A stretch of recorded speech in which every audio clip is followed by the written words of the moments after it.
Thank you, boss. Good morning sa mga followers sa Nitro Peace Garage. Nandito si Kuya Ron dito sa shop natin sa Cavite. So meron tayong dumating na project ngayon, isang Ford Ranger. I'm in the gym, but I am not flexing. Came from a Ford, I'm needing a Lexus. Shooting like Luke, I told him I'm next. Shit. Oh my God, I'm just playing with him now, yeah. Oh my God, what she saying, say it loud, yeah. I can't respect it. I'm in the gym, but I am not flexing. Came from a Ford, I'm needing a Lexus. Shooting like Luke. Itong Ford Ranger na to is coming from Cainta. And then pumunta siya rito sa amin dito sa Nitro Fuse para magpa full exhaust ng kanyang sasakyan. So sabi niya, he's an OG customer, no? Dati nakapunta pa siya dun sa original place ko dun sa kabilang shop namin, yung unang-una. And ngayon nandito naman siya to get our services naman para sa exhaust fabrication niya. So ang gagawin natin dito, full exhaust. Pagka full exhaust ng ganitong sasakyan, paano yan? Tara, papakita ko po yung pinakagagawin natin dito. Okay, pagka full exhaust ng sasakyan, especially pagka turbo diesel, ang ginagawa natin, dalawang bagay. Unang-una, tinatanggal natin yung restrictions ng cut. So ang cut niya, nandito sa may downpipe to, dito sa may connected sa turbo, tatanggalin na natin yung restrictions na yan. Ginagawa natin yan para maayos natin yung breathability ng sasakyan. Pagka natanggal natin ang cut, basically, you will get the improved performance agad, mga approximate 5% na mararamdaman nyo na magbabago yung takbo ng kotse. So, hindi siya sobrang lakas o laki ng pagbabago, maliit lang pero meron.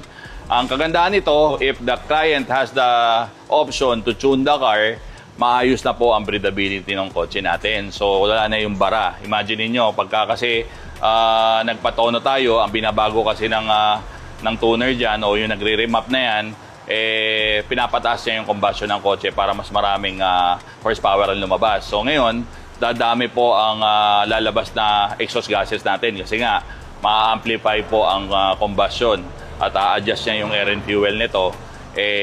Mas maraming byproduct po yan, mas maraming usok ang lalabas. So kailangan po, wala pong bara yung ating magiging exhaust, kaya tinatanggal natin primarily yung cut nito. So deleted na yan, diretso na lang po na tubo yan. Para po banayad po ang paglabas na exhaust gases. Pangalawa po, na binabago natin is yung flow naman.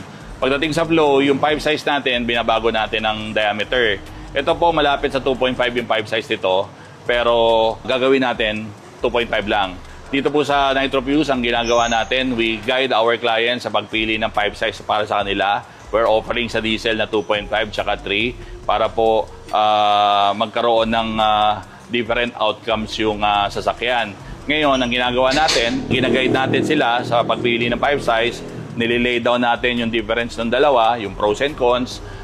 Ngayon, client ang pinamimili ko rito. Ang ginagawa natin, purely guidance lang. So, ang napili ni Bossing, 2.5 pipe size diameter kasi yun ang malapit sa mga goals niya. Yun din yung pasok sa kanyang driving style, driving habits, saka goals sa kotse. So, 2.5 pipings lang. Tapos, syempre, pinapalitan naman natin din yung components ng sasakyan, especially yung muffler. Yung muffler kasi natin, kung makikita natin, napakalaki nito. Ang ginagawa natin sa kanya, pinapalitan natin siya para medyo lumabas ang tunog ng sasakyan. Medyo iba ang gusto ni Bossing. Ayaw niya gumamit ng muffler, gusto niya resonator lang. Kasi may narinig siya sa ginawa natin na resonator lang ang ginamit natin. And yun yung pasok sa taste niya pagdating sa sound naman. So, resonator lang ang ilalagay ko rito. Na 12 inches yung size para maliit lang para lumabas yung tunog ng turbo diesel niya. Pagdating naman doon sa dulo, gagamit tayo ng dalawang exhaust tip. Ang gagamitin natin is Spitfire tips. Dalawa ang gusto ni Bossing na kulay itim. Naka 45 degrees tayo para medyo maganda ang flow ng exhaust. Hindi tayo magbe-bend ng masyadong malaki. Mas maganda kasi ang 45 degrees para sa flow ng ating exhaust gases. So, dalawang tips naman doon sa dulo. So, yan po yung pinaka-project natin para sa araw na to. Panoorin po natin itong project natin na to. Never let nobody with no motion try to hold me.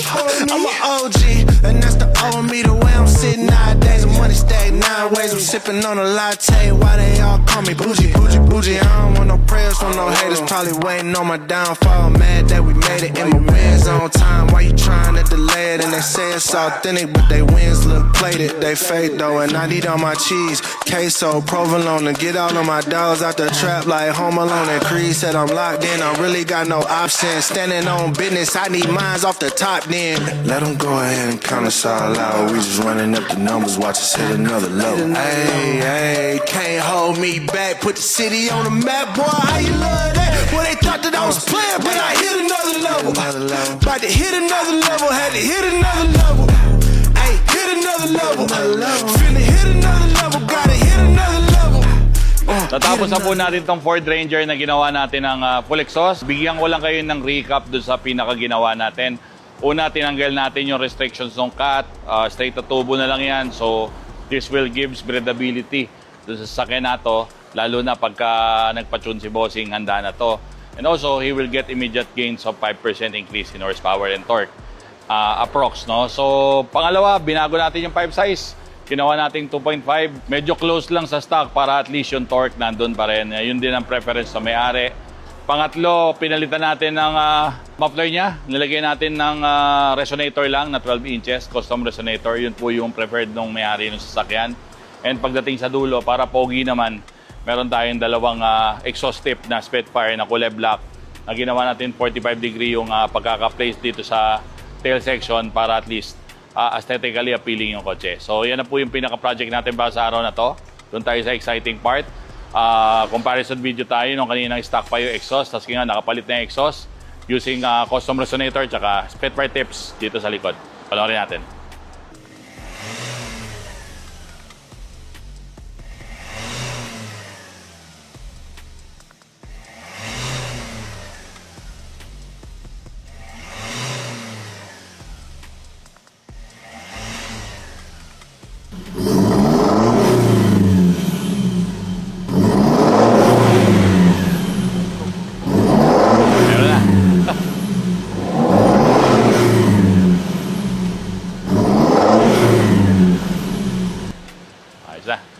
Thank you, boss.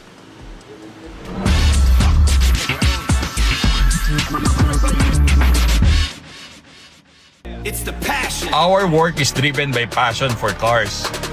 We provide the right information to our clients, understand exactly what their cars need. Hindi namin inakala na ganito nyo kami pagkakatiwalaan. So sa mga sumusuporta sa amin, maraming salamat po.